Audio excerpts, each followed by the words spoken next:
সংসারে নাকি মেয়েদের কোনো ভূমিকাই নেই, তারা সারাদিন খায় আর ঘুমোয়।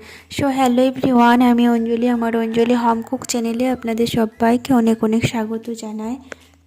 আপনারা সবাই কেমন আছেন? আশা করি সবাই খুব ভালো আছেন, আর আমিও আপনাদের আশীর্বাদে বেশ ভালো আছি। তো আজকে আমি আমার এই মিনি ব্লগটি শুরু করছি আমার যেখানে আমি রান্না করি সেই রান্নাঘর থেকে। প্রথমে আমি রান্নাঘরটা ভালো করে ধুয়ে নিলাম, যেহেতু আমাদের বাইরে রান্নাঘর, তাই পুরো রান্নাঘরটা প্রত্যেক দিনই ধুতে হয়, রান্নার জায়গাটা পরিষ্কার করে নিতে হয়। তারপর আমাদের উনুনে লতা দিয়ে নিলাম।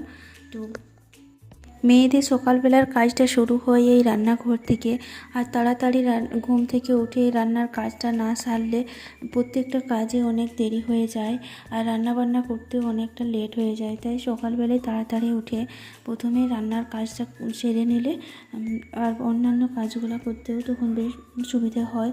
তো মেয়েকে ঘুম থেকে তোলার আগে সমস্ত কাজটা প্রায় আমি কমপ্লিট করেই রাখি।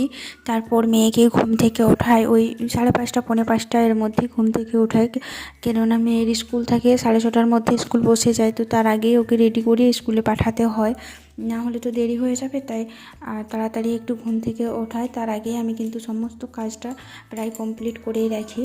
তারপর মেয়েকে পাঠিয়ে দিয়ে আমি এসে রান্না চাপিয়ে দিই।